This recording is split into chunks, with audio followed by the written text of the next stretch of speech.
Ikalabing-isang kabanata, Los Baños. Nangaso ang Kapitan General sa boso-boso, ngunit wala siyang nahuli dahil natatakot ang mga hayop sa napakalakas na ingay ng dala niyang musiko. Ngunit ikinatuwa pa iyon ng general dahil ayaw niyang malaman ng kanyang mga kasamahan na wala siyang alam sa pangangaso. Kaya naman umuwi na lamang sila sa bahay ng Kapitan General pagkatapos.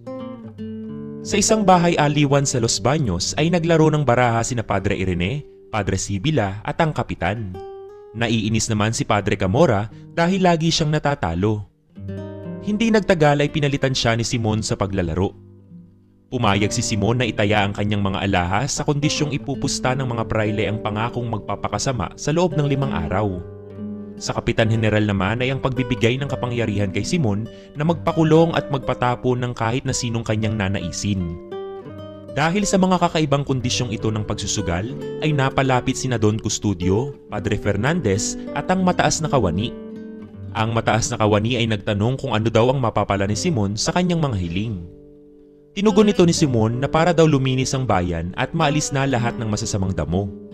Iniisip ng mga nakarinig na kaya ganoon na lamang ang kaisipan ni Simon ay dahil sa pagkakaharang sa kanya ng mga tulisan.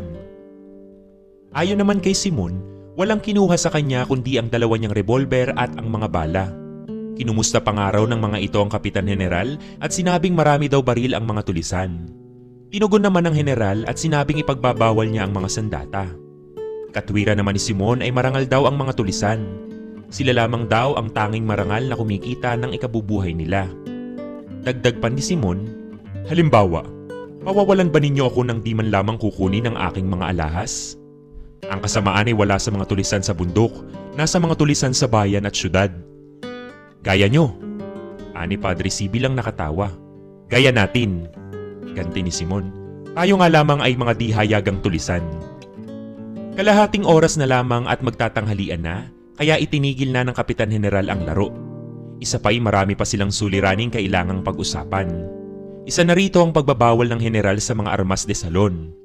Tutol man ang mataas na kawani dito, ngunit wala naman itong nagawa.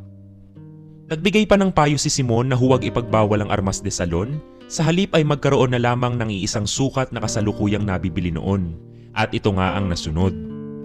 Sumunod na pinag-usapan ay ang paaralan sa Tiani.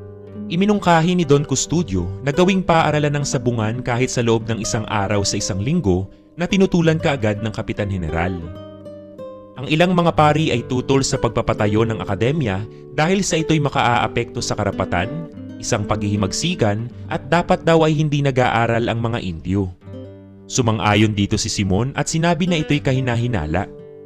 Kaya naman pinutol na ng general ang usapin at sinabing pag-iisipan niya ang mga bagay na iyon. Pamaya-maya pa'y dumating ang kura ng Los Baños na nagsabing handa na ang pagkain.